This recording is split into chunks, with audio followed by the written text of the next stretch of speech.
Karyamu sangat berarti,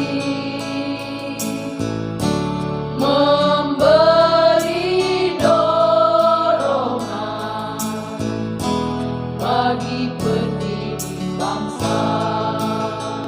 Guru penggerak, pemimpin pendidikan, guru penggerak, kembangkan keterampilan, menuntut kodrat alam dan kodrat zaman, wujudkan merdeka belajar. Guru penggerak selalu berinovasi, guru penggerak selalu berkreasi. Padamu ya Tuhan kami memohon, beri kekuatan dan keberkahan.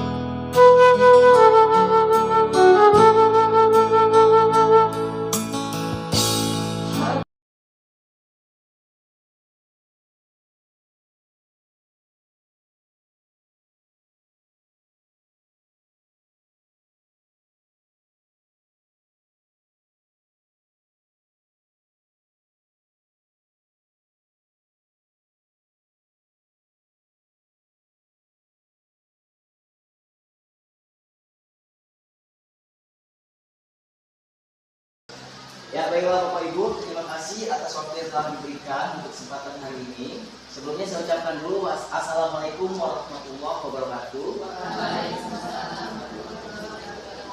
Ya, di sini saya akan bersosialisasi tentang penerapan budaya positif yang ada di sekolah kita.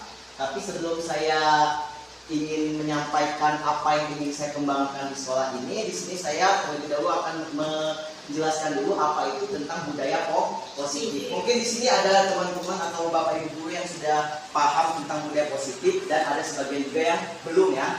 Nah, di sini saya akan jelaskan dulu apa itu budaya positif di sekolah. Budaya positif di sekolah itu adalah penanaman nilai-nilai leluhur atau penanaman nilai-nilai keyakinan-keyakinan kepada siswa di sekolah yang berpihak kepada murid dan dapat dikembangkan menjadi pribadi yang kritis, penuh hormat dan tanggung jawab. Nah, bagaimana cara penerapan itu? Itu nanti akan kita jelaskan di sini. Tetapi sebelumnya di sini saya akan bertanya dulu kepada Bapak Ibu, kira-kira apa sih keyakinan-keyakinan yang harus kita terapkan di sekolahnya? Keyakinan apa aja yang memang bisa kita terapkan atau mungkin tata tertib atau apa? Belum ada gambaran? Ya, kalau belum ada gambaran di sini saya akan jelaskan. Kemungkinan nanti di sini di budaya positif ini saya akan menerapkan yang pertama, saya akan menerapkan budaya 5S, yaitu adanya senyum, salam, sapa, sopan dan santun terhadap siswa. Kenapa? Karena saya di sini tidak lebih kepada pendidikan dulu. Yang pertama yang akan saya terapkan adalah nilai-nilai moral yang terkandung dalam Pancasila sebagai jati diri budaya kita. Dan kedua juga mungkin nanti akan ada kita terapkan kedisiplinan. Bagaimana cara mendisiplinkan siswa atau apa itu akan kita pelajari di sini. Nah, di sini ada beberapa. Yang pertama ada evaluasi dulu yang akan kita bangun. Yang pertama kita harus mengacu dulu pada perubahan paradigma. Di mana paradigma di sini kita akan berpikir bahwa murid itu harus ikut kemauan kita. Ya kan? Jadi yang namanya siswa harus ikut kemauan kita. Seharusnya kita harus ubah mindset itu, bagaimana kita ini harus selalu mengontrol siswa tersebut agar nantinya mengikuti kehendak apa sih yang diinginkan siswa, sehingga nanti akan terjalinnya hubungan yang baik antara guru dan siswa. Kemungkinan nanti setelah ini saya berharap Bapak Ibu Dewan Guru akan bisa menerapkan kepada siswa masing-masing. Di situ adalah perubahan paradigma. Yang kedua, adanya suatu stimulus, respon dan lawannya. Nah, di sini saya jelaskan sedikit. Sebentar. Nah, di sini ada perbedaan. Di sini adanya stimulus respon, kemudian lawan teori kontrolnya. Yang pertama stimulus respon tentang dunia. Yang pertama itu ada realita. Realitanya kebutuhan manusia. Itu kita beranggapan bahwa seorang guru itu bahwa setiap anak itu memiliki pemikiran yang sama. Benar nggak? Nah, sebenarnya di situ kita tidak bisa memvonis bahwa anak itu memiliki pikiran yang sama. Jadi anak itu memiliki pola pikir yang berbeda. Kemungkinan ada yang mudah dikendalikan, kemudian ada juga yang susah dikendalikan. Nah, di situ untuk teori kontrol tentang dunia. Kalau tadi stimulusnya kita berpikir sama, kemudian teori kontrolnya itu ada realitanya yang berbeda, bahwa anak itu memiliki pemikiran yang berbeda. Yang kedua, semua orang melihat hal yang sama, tapi setiap orang teori kontrolnya, setiap orang ternyata punya pola pikir yang berbeda. Ada juga di sini mencoba mengubah seseorang agar berpandangan sama dengan kita. Itu berdasarkan respon kita. Padahal teori kontrolnya sebenarnya tidak. Setiap orang itu punya pemikiran juga yang berbeda sama kita. Sehingga kita nanti jangan buru-buru terlalu memvonis anak atau apa. Di situ yang pertama nanti akan merusak kejiwaan anak tersebut. Yang ketiga, orang lain bisa mengontrol saya, tapi kenyataannya saya sendiri tidak mau dikontrol, ya kan? Nah, itu. Kemudian ada lagi yang terakhir, saya bisa mengontrol orang lain, kemudian orang lain tidak bisa, yang tadi ya, tidak bisa juga mengontrol kita. Nah, sehingga di sini saya akan melakukan beberapa istilahnya penerapan. Yang pertama, kita harus memiliki motivasi dulu terhadap perilaku manusia. Jadi yang pertama, kita harus memotivasikan anak itu terlebih dahulu. Langkah-langkah yang harus kita penuhi. Yang pertama, apa sih gunanya motivasi itu? Untuk menghindari ketidaknyamanan terhadap suatu hukuman. Biasanya kan kita selalu langsung memvonis hukuman. Padahal kita tidak tahu anak itu kendalanya apa, masalahnya apa. Kita tidak harus langsung memvonis, kita harus bisa melakukan sosialisasi dulu terhadap dia. Kemudian yang kedua, ada untuk mendapatkan timbalan terhadap penghargaan. Jadi anak-anak itu kadang dipuji, ya kan, baru dia mau melakukan. Kalau tidak dipuji, tidak mau melakukan. Jadi unsur tersebut tidak ada dari dalam, maka adanya motivasi. Kemudian yang ketiga, untuk menjadi orang yang mereka inginkan dan menghargai diri sendiri dengan nilai-nilai yang mereka percaya. Jadi biarkan anak itu tumbuh percaya dengan kodratnya masing-masing. Jangan kita membatasi, kamu nggak boleh gini, kamu nggak boleh gitu. Biarkan dia berkembang. Dengan catatan kita tetap melakukan suatu kontrol. Apa aja kontrol? Di sini ada, saya jelaskan ada beberapa ini kontrol. Apa namanya konsep kontrolnya? Bagaimana sih tindakan untuk terhadap anak-anak yang melakukan yang tidak melakukan keyakinan. Aduh, agak lelet ini.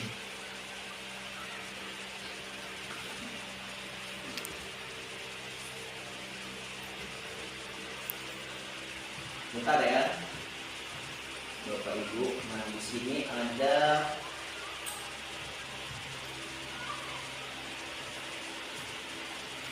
ada pembentukan keyakinan kelas, kemudian ada pembentukan kesepakatan kelas dan berbagai macam. Tapi sebelumnya saya mau bertanya dulu kepada Bapak Ibu. Sekarang saya tanya dulu kepada Bu Rustam mungkin ya. Bu Rustam, seandainya saya menghukum seorang siswa, menurut pendapat Ibu itu benar atau kurang tepat? Karena dia telah melakukan pelanggaran terhadap keyakinan sendiri. Nah, itu kalau menurut saya, setiap guru kan bisa berbeda-beda ya, cara pemberian, ya misalnya kita sebut hukuman lah.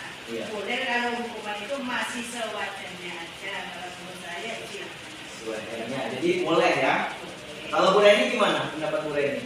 Kalau menurut saya, khususnya karena untuk di mata pelajaran saya cenderung menghitung ya. Jadi kalau saya secara pribadi bukan dalam bentuk hukuman ketika mensiasati ada anak yang memang seharusnya ibaratnya dihukum, tetapi kalau saya lebih pada kependekatan. Ya, memiliki dua persepsi yang berbeda ya Bapak Ibu. Jadi satunya itu diperbolehkan, yang satu kalau bisa jangan dulu, harus ada pendekatan terlebih dahulu. Nah yang kedua, saya ingin bertanya kepada Pak Dakir mungkin. Yang kedua ini menghukum anak dengan cara memberikan hukuman yang sesuai dengan apa yang kita lakukan. Contoh belajar gitu, anak disuruh menghafalkan. Itu kira-kira boleh atau tidak? Boleh. Boleh ya? Kenapa alasannya? Karena dengan adanya apa itu dia juga memetik daya ingat anak. Seperti juga merespon apa yang diinginkan oleh satu. Iya, kalau Bu Titin gimana? Mungkin Ya, kalau saya menurut saya sangat boleh. Jadi boleh. semua boleh. Ada yang berbeda mungkin.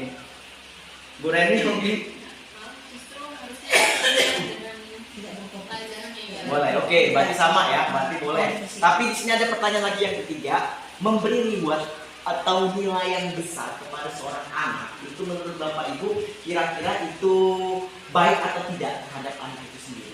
Baik. Baik, alasannya Ya tergantung dengan kemampuan dia. tergantung dengan Jadi kemampuan. ada penghargaan. Jadi kan anak itu kalau dihargai jerih payahnya, ini usaha dia, kan dia lebih semangat. Ya, kalau Bu Halimah Ya, kalau menurut saya tergantung dari mahasiswanya. Tergantung dari Mahasiswanya. Kalau mahasiswanya, memang iya. dia mampu, Oh, apa salahnya ya?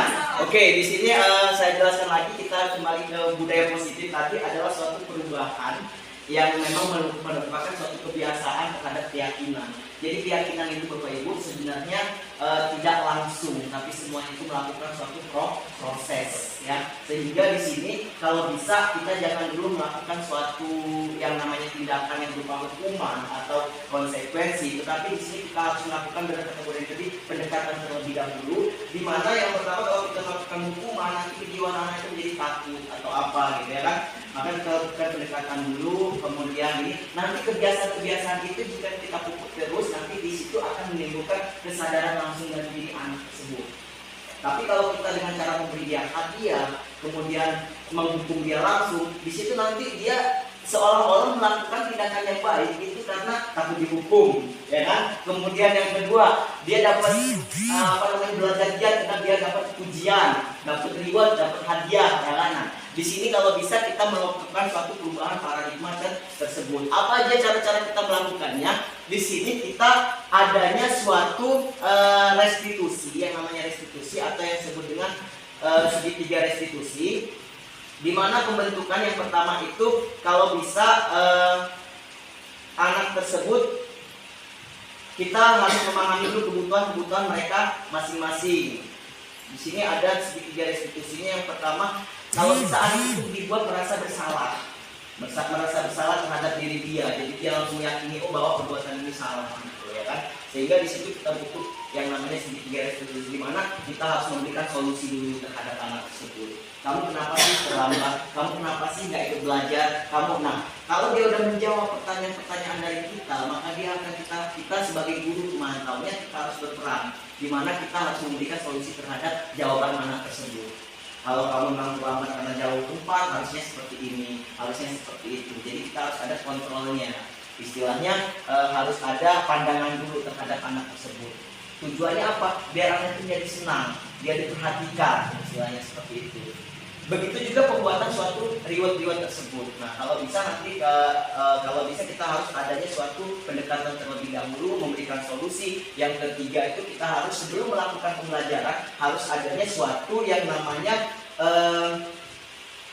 harus ada yang namanya suatu keyakinan kelas dulu, adanya kesepakatan kelas. Kebanyakan kan kita langsung ngajar gitu kan, habis itu pulang. Tapi tiba-tiba melakukan kesalahan, kita tegur. Padahal kesalahan itu sendiri belum ada kesepakatan dengan mereka. Ya kan? Apa itu kesepakatan kelas dan keyakinan kelas? Itu biarkan kita semua meyakini dulu masing-masing anak tersebut. Kita tanyakan di awal pembelajaran, kita mau seperti apa kesepakatan kelas kita di hari ini? Yang pertama, apakah kita tidak boleh main HP? Konsekuensinya apa gitu. Jadi biarkan anak yang menentukan konsekuensi itu, jangan dari kita. Kalau dari kita itu termasuk hukuman, tapi kalau anak sendiri berarti dia udah memiliki keyakinan masing-masing. Apalagi tanyakan sama mereka yang nggak boleh kita lakukan.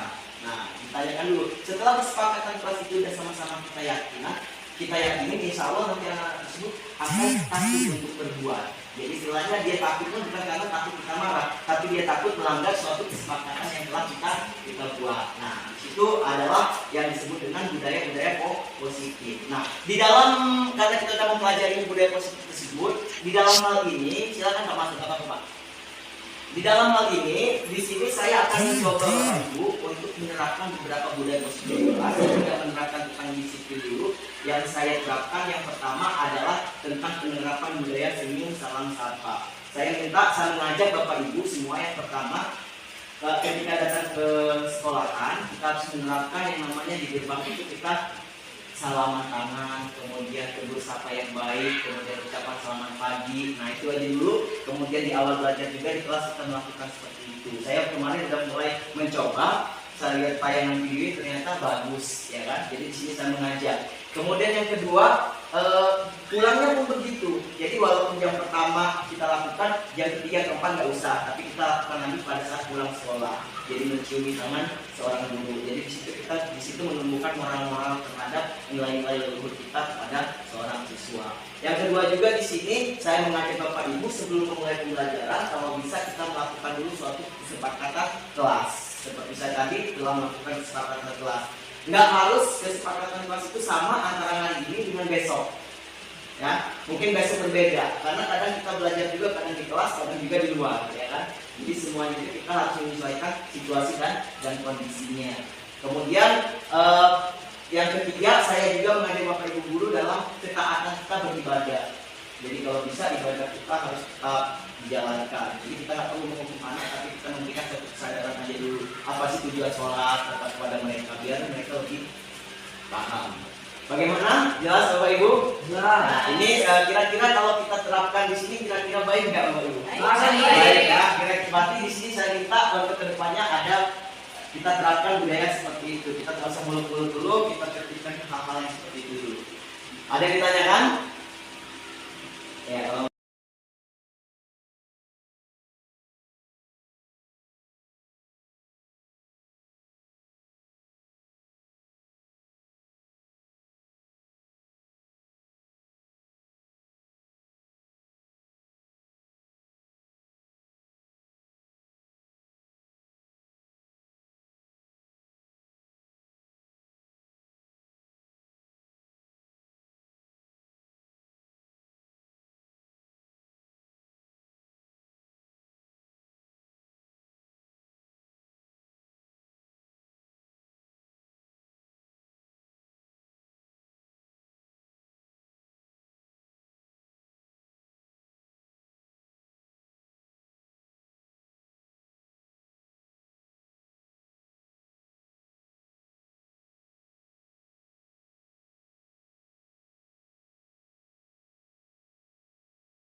oke anak-anak, untuk hari ini sebelum kita memulai pembelajaran kita terlebih dahulu harus ada suatu kesepakatan kelas kita biar nanti pelajaran kita hari ini dapat berjalan dengan baik ya. Kira-kira menurut kalian apa aja sih yang bisa kita jadikan suatu keyakinan kita pada pembelajaran hari ini? Kesepakatan kita yang pertama apa? Gak boleh mainan HP. Gimana? Gak boleh mainan Gak HP. boleh main HP, setuju ya kalau yang main HP? Nanti kalau ada yang main HP gimana? Mau bisa hukum atau disita? Kalau bisa jangan disita lah. Kita semua apa lah? Nyanyi dangdut mungkin ya? Ya nyanyi dangdut. Kemudian apa lagi selain dari main HP? Tidak boleh terlambat. Tidak boleh terlambat. Kira-kira berapa menit biar bisa ini ya? 10 menit ya. 10 kelamaan enggak? Enggak. Enggak ya? Enggak. Apa 5 menit aja? Ya. Ada 5 menit ya, sepakat ya? Ya. Sepakat. Jadi yang pertama tidak boleh main HP, kemudian tidak boleh terlambat paling tidak 5 menit. Selanjutnya apa lagi? Tidak boleh makan saat jam pelajaran. Mantap, tidak boleh makan, setuju ya? Setuju, apa lagi? Tidak boleh tidur. Tidak boleh tidur, jadi harus fokus ya sama Bapak. Ya, apa lagi? Selalu mengerjakan tugas. Selalu mengerjakan tugas, ya pastilah. Apa lagi? Apa lagi kira-kira? Kebersihan enggak? Ya. kita menjaga kebersihan kelas kita ya. Untuk pembelajaran kita dalam 2 jam ke depan ini. Setuju ya semua? Setuju. Ada lagi? Ada ya udah kalau gitu kita langsung saja.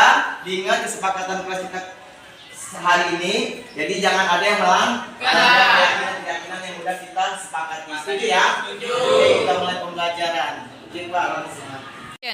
Muhammad Fatahillah, kelas 12 MIA 2 ya.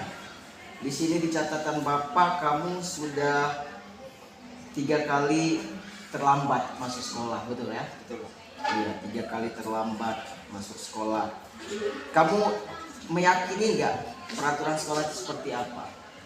Kita masuk jam berapa? Jam 7.15. 7.15 ya. 7.15 harus sudah di sekolahan. Kalau bisa jangan sampai 7.15, 7.10 udah di sekolahan. Kira-kira apa yang bikin kamu terlambat? Kesiangan terus sering begadang. Kalau dari rumah kamu ke sekolah berapa menit? 30 menitan ya. 30 menit. Kamu yakin ini menyalahi aturan ya? Istilahnya kamu yakin kalau perbuatan yang kamu lakukan ini nggak baik ya. Jadi buat adik-adik kelas kamu nanti jadi contoh nggak baik di situ kan. Nah, kira-kira kalau kamu udah meyakini hal itu, kira-kira kasihan nggak sih sama orang tua kamu? Kasihan ya. Jadi orang tua udah banyak keluar uang, terus kamu menyalahi apa keyakinan sekolah kita yang memang harus masuk jam sekian ya kan. Terus kamu rugi nggak kalau jam pelajarannya telat gitu? Sering nggak disuruh guru keluar gara-gara terlambat? Sering. Nah, kalau bisa jangan ulang lagi ya. Nah, kalau bisa ikuti tata tertib. Nah, gini Bapak kasih solusi buat kamu ya. Kalau memang jarak tempuh kamu dari rumah ke sekolahan itu sekitar 30 menit, kita masuk jam 7.15, berarti jam 6.30 kamu harus sudah dari rumah. Paham ya? Nah, jadi dari rumah 6.30 dari rumah, kemudian langsung ke sekolahan. Ya kan? Pasti sampai sini jam 7. Masih ada waktu nggak ke 7.15?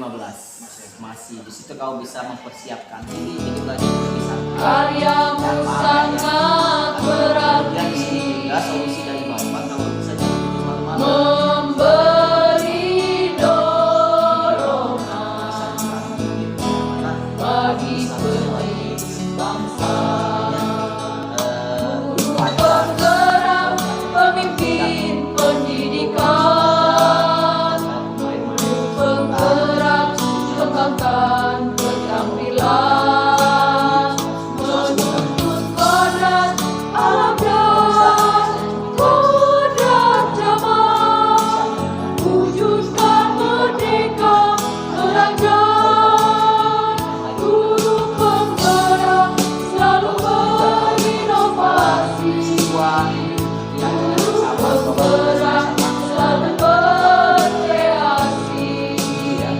Padamu ya Tuhan kami memohon, beri kekuatan dan keberkahan.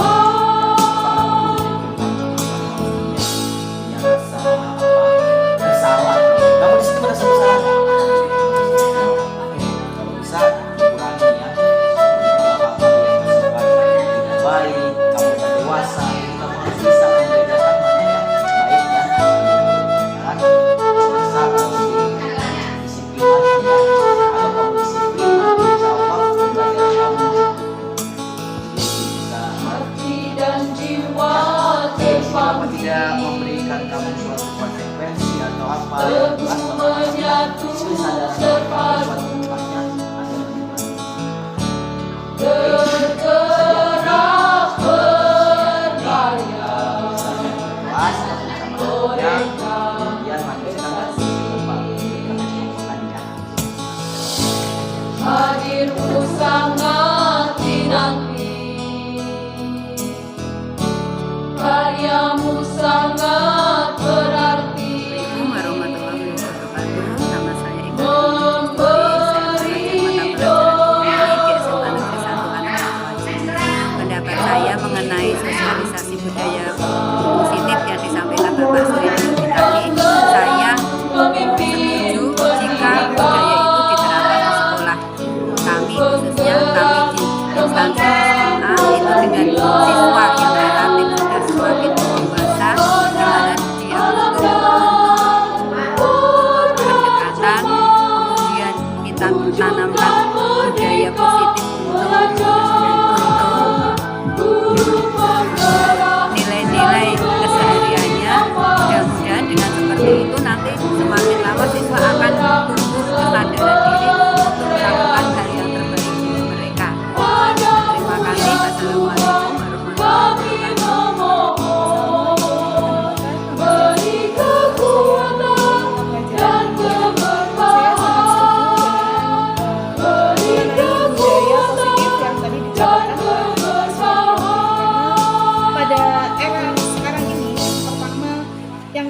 kita tanamkan kepada siswa itu yang pertama pendidikan karakter. Selain pendidikan karakter juga adanya budaya-budaya positif yang harus kita tanamkan kepada siswa.